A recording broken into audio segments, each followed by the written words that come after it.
conseguiram assistir todas as aulas ou que vão rever as aulas e surjam novas dúvidas, vocês podem deixar as suas dúvidas lá no site, que eu vou responder vocês, tá? Para que ninguém fique com dúvida e tenha o melhor aproveitamento possível do curso.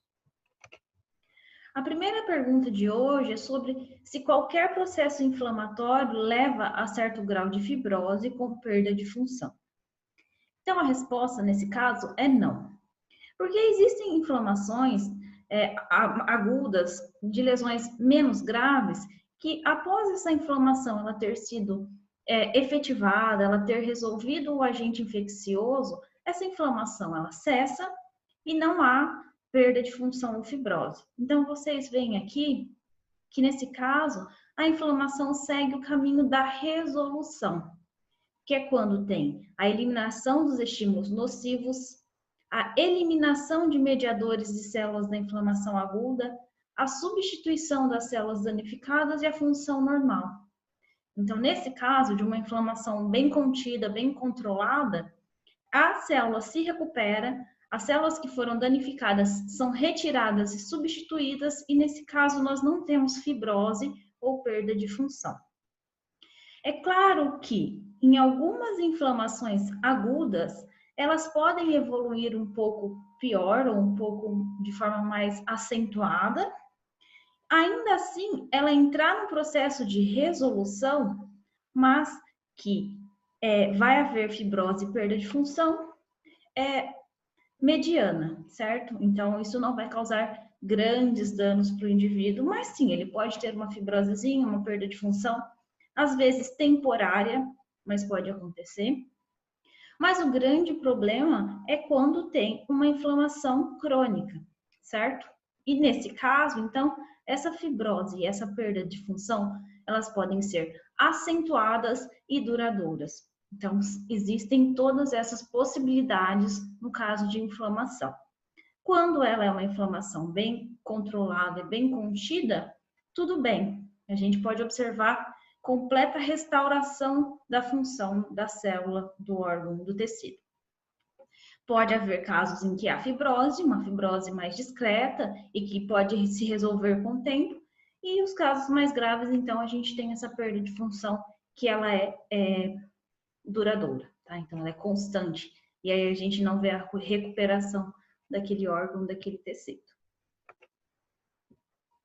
E por que que isso acontece, tá? Então, por que que em alguns casos a gente tem essa resolução, em outros casos não?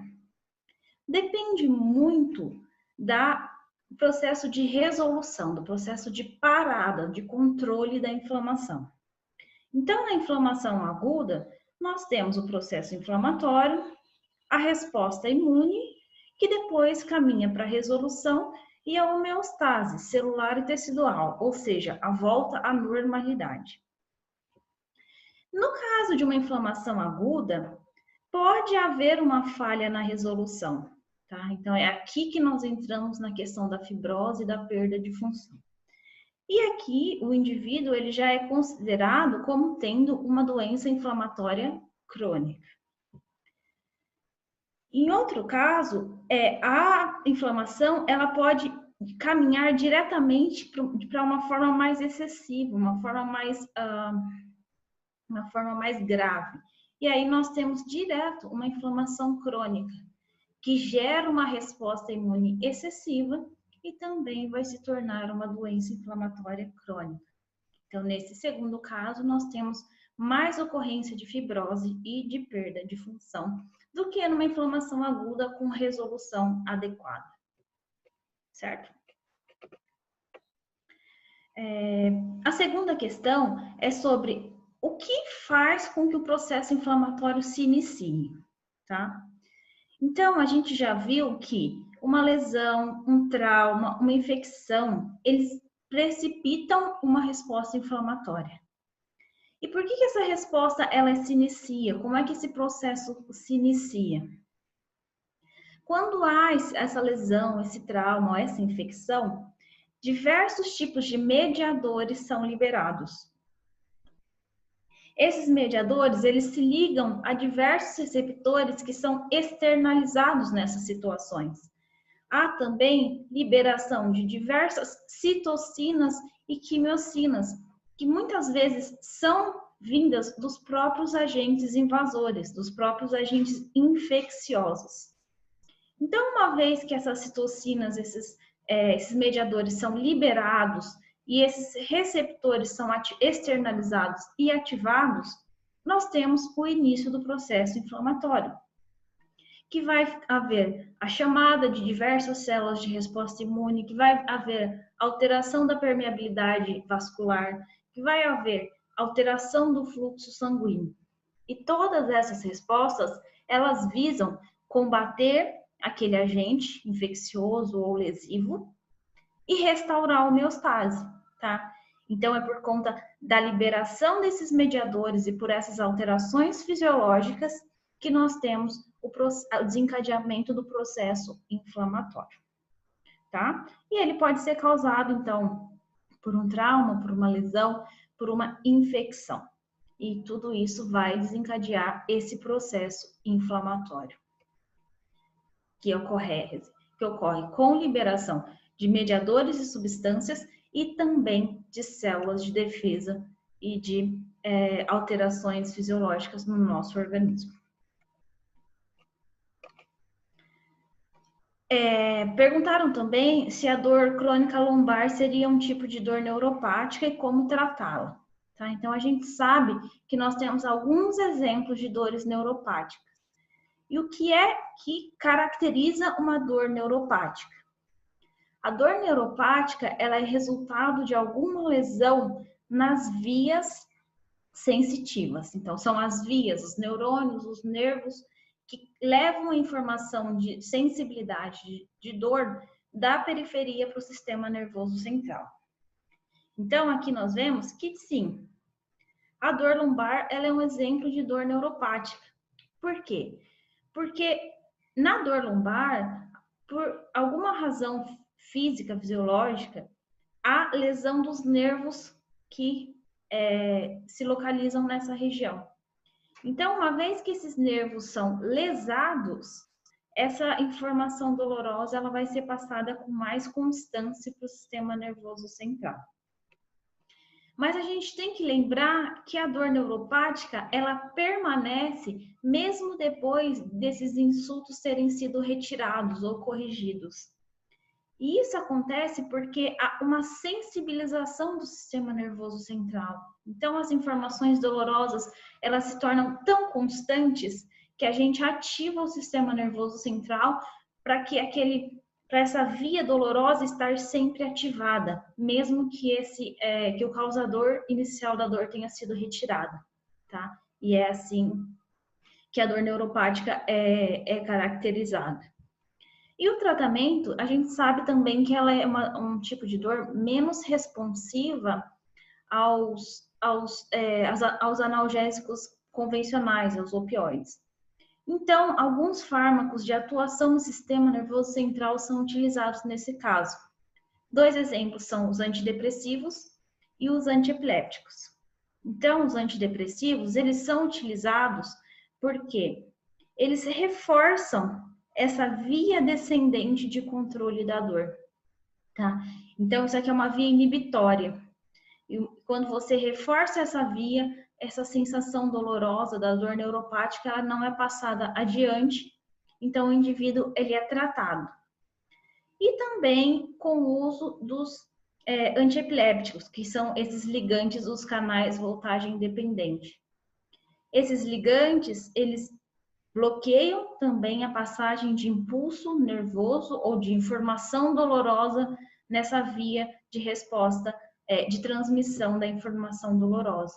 E é por isso que esses medicamentos também são utilizados no tratamento da dor neuropática. Perguntaram também sobre a questão do alprazolam na questão de sono, tá? Então, a gente sabe que o alprazolam é um benzodiazepínico, e os benzodiazepínicos, eles são muito utilizados para tratar indivíduos que sofrem de insônia. E como é que esse medicamento funciona? O alprazolam, assim como os outros benzodiazepínicos, eles se ligam no seu sítio num receptor de GABA, tá? Então, quando a gente fala de GABA, a gente tem que lembrar que ele é o principal neurotransmissor inibitório do sistema nervoso central, tá? Então, o benzodiazepínico, ele vai se ligar no seu sítio, que é o que a gente chama de sítio alostérico. Uma vez que o benzodiazepínico se liga no seu sítio, ele aumenta a afinidade do neurotransmissor GABA pelo seu receptor. E é por isso que ele aumenta a transmissão GABAérgica, fazendo com que haja maior entrada de íons cloreto e maior hiperpolarização neuronal. Então, o neurônio hiperpolarizado não vai transmitir impulsos nervosos e por isso nós temos uma inibição geral que resulta em sono, ok? Mas por que com o tempo esses benzodiazepínicos eles deixam de fazer efeito ou eles precisam aumentar a sua dose para gerar efeito? Isso acontece por conta que há alteração no número e na sensibilidade dos receptores GABAérgicos. Porque uma vez que a gente está aumentando muito essa transmissão, os receptores eles tendem a se internalizar, que é o que a gente consegue ver aqui nessa segunda imagem, tá? Então, com essa internalização de receptores, vocês conseguem observar aqui que vai ter menos receptor disponível para gerar o efeito. Então, o efeito vai ser cada vez necessitar de doses mais altas para que o efeito seja atingido. E isso é um dos grandes problemas do uso constante de benzodiazepínicos. Então, ele causa tolerância e, muitas vezes, dependência. Tá? Então, é por isso que esses medicamentos eles não podem ser utilizados de uma forma muito crônica, porque eles têm esse poder de tolerância. E também comentaram sobre a questão dos benzodiazepínicos serem utilizados como Boa Noite Cinderela, que é uma substância que se coloca em bebidas a fim de dopar pessoas com fins criminosos. E por que isso acontece? O receptor de GABA, ele também apresenta um sítio alostérico para a ligação do etanol, que é composto presente em bebidas alcoólicas. Então, uma vez que você vai colocar o benzodiazepínico numa bebida alcoólica, você tem dois moduladores alostéricos do receptor de GABA. Então, você aumenta ainda mais a transmissão GABAérgica, tendo uma inibição excessiva. E isso é um problema, certo? Porque o indivíduo apaga, o indivíduo tem perda de memória, enfim, e isso é uma situação bastante grave. Então, nunca se deve fazer uso de benzodiazepínicos juntamente com bebidas alcoólicas. Perguntaram também sobre o mecanismo de ação do trastuzumab, né, que é um anticorpo monoclonal utilizado com bastante eficiência para o tratamento de câncer de mama, para um câncer específico, que é aquele que tem aumento da expressão dos receptores do tipo HER2. Então, aqui vocês conseguem ver uma célula normal expressando os receptores HER2.